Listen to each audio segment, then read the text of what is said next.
Oh, did you know this has a lap timer in it? That should be illegal. I did. Yes. Here's your stopwatch and lap times. I saw this when I had the car and I was like, I'm just done. Take it back. That should never be in a Range Rover. Neither should a G meter. Who's pulling 0.5 G? Oh, 0.05. Okay, we're all right. Hello and welcome to another Kyle Connor YouTube channel video. You join me with the brand new, recently updated Range Rover. Forgive some of the wind today, but I've also brought along Judy. Now you guys have seen some videos on Judy if you're a follower of the channel. This is my 1991 Range Rover Classic, a true old school Range Rover. But I wanted to bring along the new one. This one, thanks to Land Rover USA for allowing us to make a video with this, is the new big boy, long wheelbase, updated Range Rover. Now it's no secret I'm a Range Rover fan, and I've owned a few over the years, and I just love these things. No question, they are some of the best vehicles, bar none. But I wanted to see, in the context of the old Range Rover, how the new one stacks up. Think period, I should say. What was it like back in the 90s when this thing launched? They were very rare. They were pretty much import only. This was just as Land Rover was making their way into America, a little bit of a rocky start. And now, fast forwarding to 2022, we're nearing 2023, Land Rover is very much an established brand, but are they keeping the mystique up? Is this enough of a Range Rover to keep up with the aura that the old one had? And I would say off the bat, we're not really off to a good start. You see, there's no electrification here other than a mild hybrid system available yet. So let's talk about future versions of this. And then we're going to take both for a drive and see if there's any DNA left over from Judy in the new Rover. I want to say a huge thank you to my friend Matt, who will join me in the video. Matt, thank you so much for allowing us to film with the Range Rover. We've actually had this exact car on loan a few months ago, but I was traveling and never got to film the right video. You happen to have it this week, and for those of you who don't know, Matt is the president of the Rocky Mountain Automotive Press Association. Yes. And yeah, just awesome, hugely influential to our region. So if you want to write about cars or make videos about cars, contact Matt. I'll leave his info below, and it's also pilgrimmotorpress.com for your written reviews. That's right. Highly recommend, because you're an actual engineer reviewing vehicles from an engineering standpoint. Right. Which is really rare because most journalists don't know what they're talking about, respectfully. So here we go, the new Range Rover. You've been driving this for a few days now, and what's your initial impression? You are also a Range Rover owner, so yeah. We're obviously fanboys, but what do you think so far? Exactly, it's amazingly smooth. It just has a sense of refinement, and it just goes down the road with such a presence that really is what a Range Rover should be. It's just absolutely incredible. And the fit and finish on this, the closer you look at the car, the more impressed you get with it. And that's really, you do get the sense that you are buying a very premium vehicle, and you're being rewarded for that too. The one thing that I totally agree with, and it's so impressive, is just how well screwed together this thing is. Now, granted, it's a press car, it's been gone through. This one's actually a pre-production prototype, right? Right. Right. And so cool of Land Rover to let us play around with it, but just look at the size of the gaps here. Minuscule, super flat, almost carved of one, someone could say, but there's a lot of different textures, a lot of different materials, yeah. And just so intricate throughout the entire thing. On the plug-in hybrid versions, I believe the flap will be here and the battery electric. And I guess let's talk about this car's spec before we get into Judy, but there's a few different versions of the new Range Rover. This one is the inline-six Ingenium version. It specs out around 120 grand as tested, and it can go way up from here. You can touch the 200s if you go for some of these SVO versions. But if you take a look inside, it's really just covered in old school leather, you know, nice wood treatments. However, I would argue, and Matt, you tell me if you think I'm totally off base here, I would argue, also I should say it's on 23s, which is hilarious. Yes. But I would argue this isn't luxury anymore. I think some of these new textiles, these wool on the inside, you know, newer synthetic leathers, that's what people really want. They're not, I think the old school leather animal interiors are kind of dying. What do you think? I absolutely agree. And I really thought that Land Rover's going down that path with the Velar. They came out with some of the texture or the different seat materials, and everything was more emphasized to be recycled material. I don't get that impression with this. It's very much, I think they're trying to keep that old school relationship going by that, but I think they can better blend the old with the new. So I really hope they come up with something a little bit more future focused, maybe use sustainable somewhere in the word, in the product marketing when we start talking about the battery electric version. Now, the plug-in hybrid's actually going to be really interesting because it's going to use this exact engine with a 35 kilowatt hour battery pack, I believe 2 electric motors, it could just be 1, and it will have 50 kilowatt DC fast charging. Now that sounds pretty juicy for a plug-in hybrid, and it might be a little bit of the RAV4 syndrome where it's actually a good plug-in hybrid. So I'm excited about that. And then the battery electric one, honestly, should have been available at launch. I would say almost no excuse that a top of the line luxury status symbol product, especially one fitting of the Range Rover name, isn't leading in electrification. It is the perfect application for something like this because I've driven this car just for a few miles when I had it. Again, I didn't spend too much time. And it is very smooth when you get it on boost and it's shifting and it's very good. But that initial off the line, and it's got weird throttle pedal tuning. And I'm definitely going to drive it today on video, but I just thought, man, this thing is begging for either a V8. If you're going to go old school, go old school. And you can thankfully spec the BMW twin turbo V8, which is a fantastic engine, or battery electric. And I just think Land Rover missed the boat on their target audience here. I think people want a softer, cleaner, greener vibe, more or less, and a better driving experience. And that's why we're seeing so much excitement for Rivian R1S, and no one's talking about this. Literally, I've never even seen a new Range Rover on the road, and I've already seen like 20 R1Ss. And that's really interesting. I really thought like the Mini Cooper S was, or the SE was the perfect electric car. So small, super zippy around. But once you get in this vehicle and you feel how smooth it is on the road, the part that's not as refined is the powertrain. And if you had the EV in there, it would be the complete package.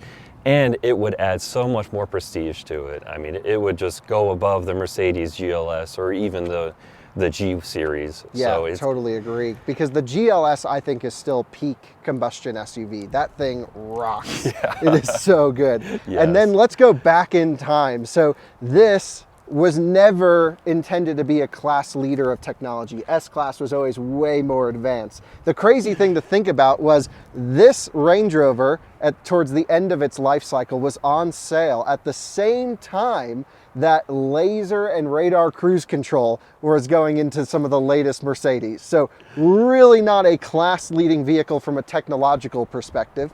Of course, it's not the most reliable form of transportation either, but old Range Rovers always had this charm. They go down the road almost like nothing else, especially for the time. This thing would sit at 90 miles an hour down the highway. I know, I just drove it down here ripping, and you do get the sense that you can just beat it up off-road and drive it to the top of the mountain. There almost wasn't anything else like it. Now, you were definitely more into cars back then than I was. I wasn't even born in 91.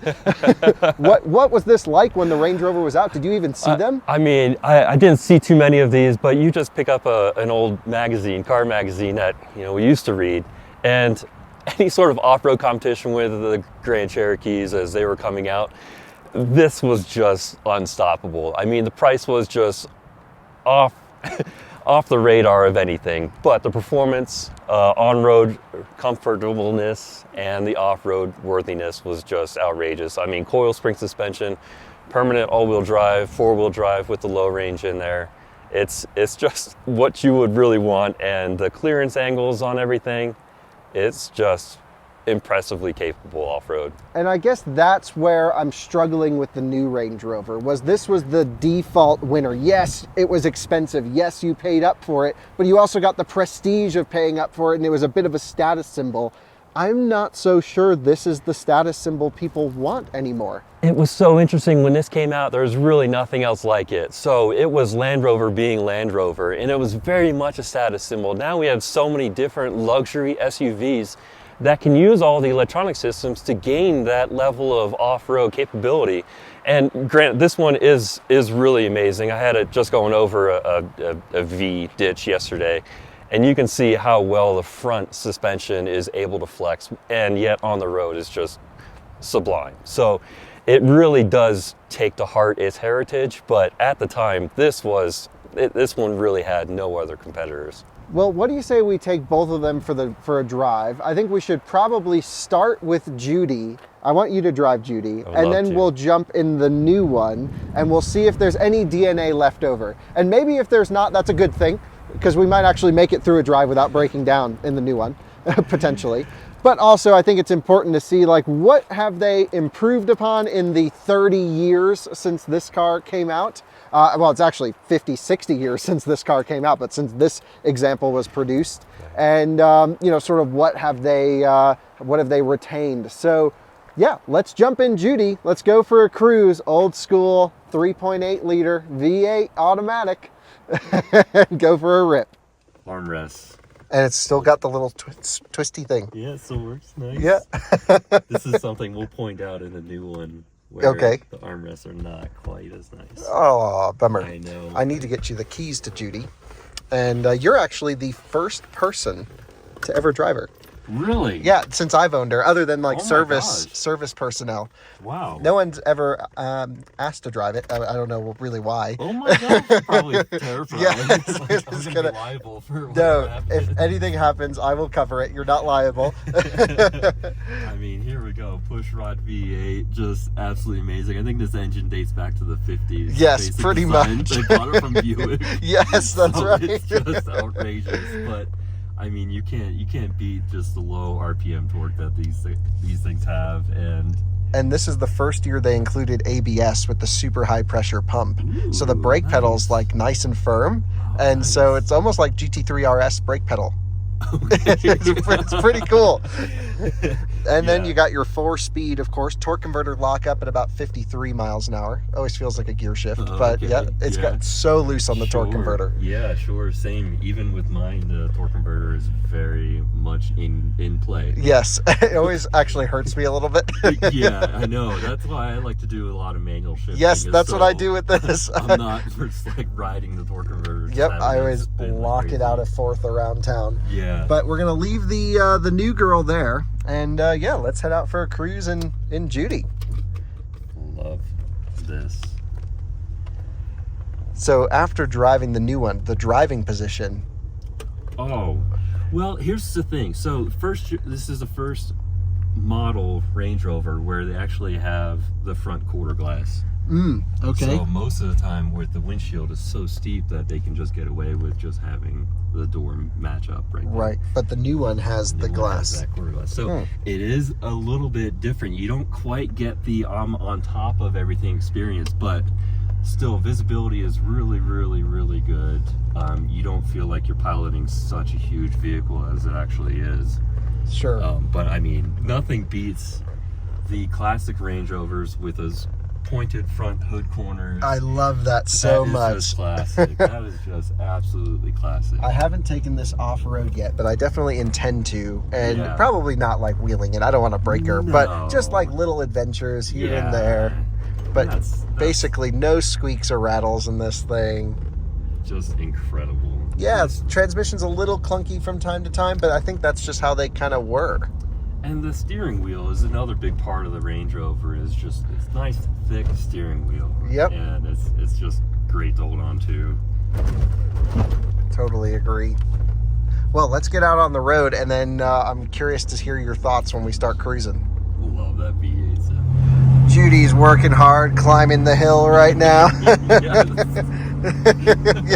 So now that you've spent, I don't know, a few minutes driving her, and after driving the new one, are you feeling any similarities, or is it just like a totally different experience? It is a totally different experience, I have to say.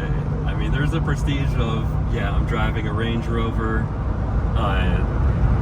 You've got all the capability, you have all the luxury, but this is, I'm happy to see how far automotive industry has come with the technology. But to the point of the old Range Rover, it still does everything just great. It's a really smooth ride, great acceleration. Steering is pretty good. Yep, brand new steering box, rack, everything. It's still entirely practical. I mean, fuel economy is not going to be there, but it still gets the job done, and you don't have to apologize for it. You don't have to make excuses for it. Yep, so there goes another Range Rover. Yeah. We're in the Range Rover country around here. Yeah, we are fitting in, that is for sure. There's big barns around here. Everybody has some horses. Yep. So, yeah, it really is wonderful. I mean, the quality of the materials, that's another hallmark of a real true luxury vehicle. You know, those will stand the test of time, and this really just has it. Yep, I totally agree. So let's hop in the new one now and see what that's all about. Okay. And I only drove it a tiny little bit, so I'm really looking forward to spending a couple more miles behind the wheel. Rear steer looked incredible following you over.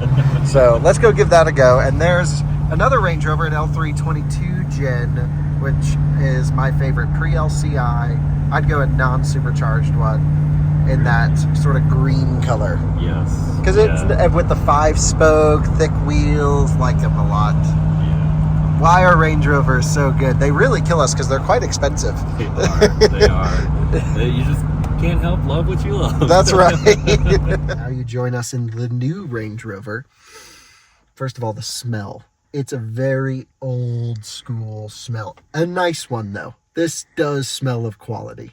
It's like butter infused leather. It's a little bit slimy from new. And you know it's just going to get worse too, because you look at these things on, just a couple of years old and the seats are all cracked and they're disgusting. So if you have one, watch our out of spec detailing channel and you'll learn how to take care of it.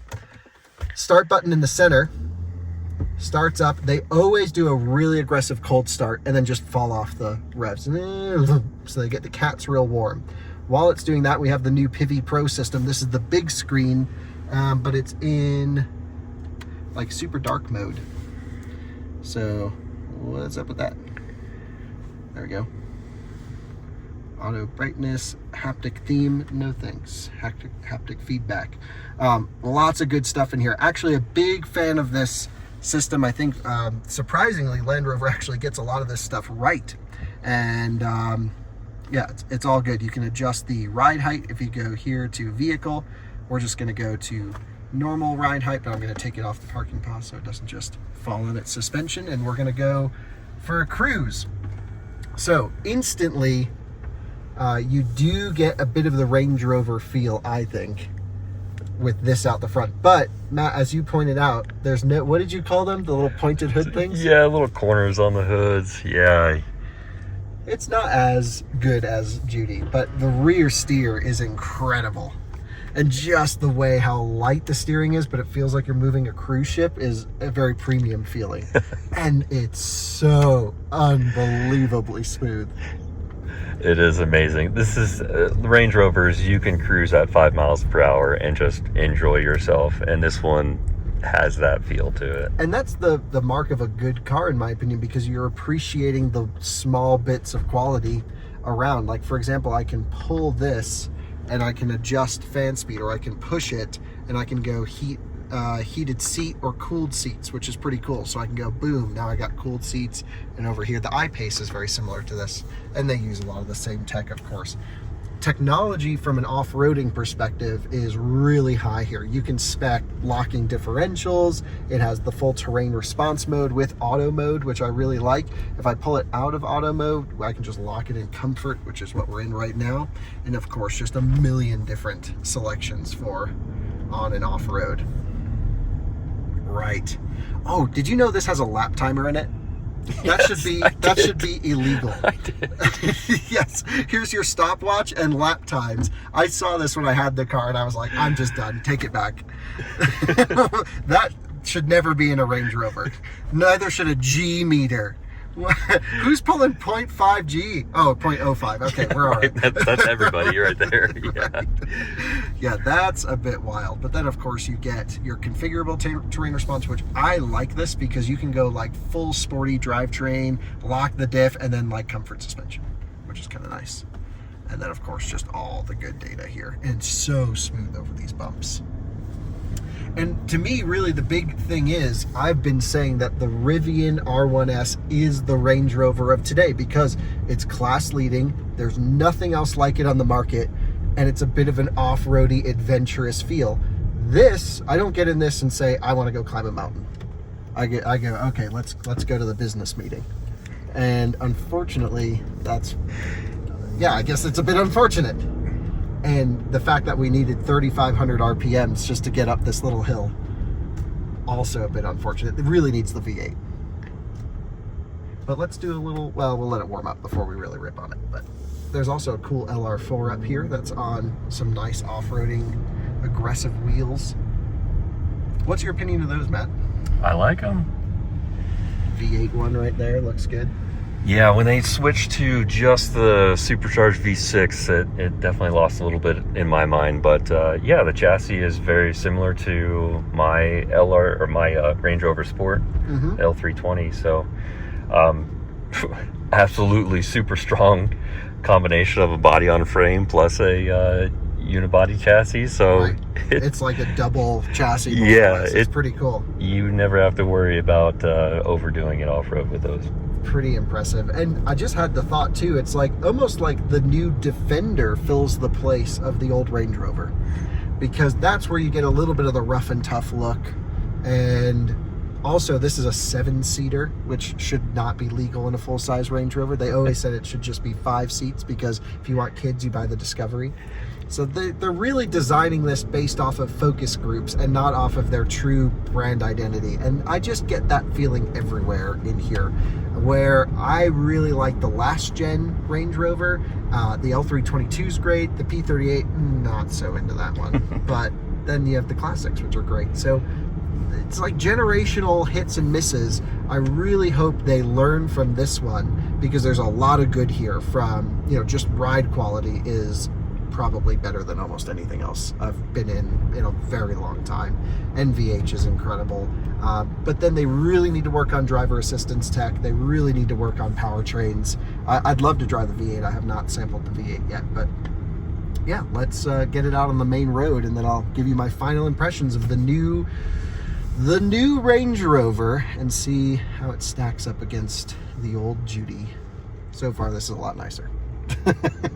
So now that I've had a chance to drive this for a little while, I think obviously in a vacuum, this car rocks. If you are just a Range Rover nerd like us, and you just want to, you're on a 3-year lease and you drive the new one in comparison to the older ones, which I've had a lot of experience driving. I've reviewed, I think, every version of the previous Range Rover.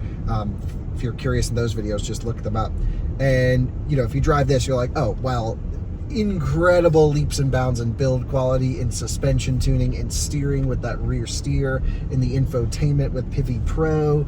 The way everything works is just wonderful. But then when you start to back out and evaluate the new Range Rover in the context of the automotive landscape, which no question we're in a huge electrification push for daily drivers. I still think there's no replacement for 3 pedals on a weekend, but for something like this, electric is really the perfect drivetrain application. They're just not there yet, and it shows me they're not there because they didn't launch this car with an electric platform.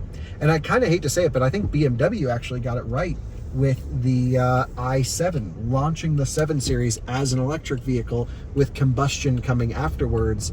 That sets the tone where, like, yes, this is a global vehicle that can't be electric for every market. We need combustion. And if you're going to go for a combustion drivetrain in a Range Rover, I would not choose this drivetrain, the Ingenium Inline 6. Same issues I had in the Defender 110 when I reviewed it. Just a little bit awkward throttle pedal tuning, a little surgy. I think, certainly it's enough to get out of its own way. You can cruise for days with it, but I would spec up the V8 without question. I've driven that V8 in a few different cars.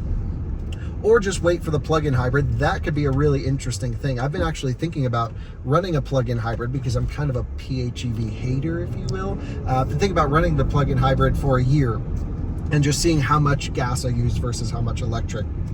But again, my driving isn't typically representative of a normal person because I do so many miles and across so many different vehicles. Just the fact that we're at 3,000 RPM in a parking lot going 25 miles an hour doesn't give me the premium vibes that I'm looking for. I really want this thing to waft and have effortless acceleration and not feel strained. So V8 plug-in hybrid, or of course wait for the full electric one. That I'm really excited for. I cannot wait to drive the battery electric version of this. I really hope they put in some of the new materials and textiles. I hope they understand how important fast charging is on something this big and bulky, because of course the efficiency isn't going to be great. And I think that's when maybe the Range Rover can start to bring back some of its charm. And of course I'm biased because I own Judy, but I'm also just a regular Land Rover enthusiast. And I feel like there was just so much more that they could have done to bring this car into the modern age. And some people will like that it's not modern, but not me. I tend to celebrate the future. So in my opinion, I would take Judy over this. But what do you think after driving both? It's tough. I do enjoy being pampered so much with this Range Rover, but to your point, with the inline six, it does not have that effortless sensation that even Judy has. Even though it's 4-speed, it just rolls with the torque converter to give you that smooth acceleration that just kind of really sets home the rest of the essence of Range Rover. Yeah, I think if this was a V8, we'd both go for this one. Agreed. So Land Rover, if you're watching, which I actually think some of my friends that work at Land Rover are watching, please send us the P525 twin turbo V8 version out here, because then you can beat your old stuff. But for now, your old stuff's better than your new stuff. So thanks for watching another Kyle Connor YouTube channel video. I'll have a full update on Judy coming to you soon. All of the costs involved with the entire mechanical restoration. It's been quite expensive, and extensive was the word I was looking for, but it is expensive, yes. And there you go. Thanks for watching. See you on another one soon. Bye-bye.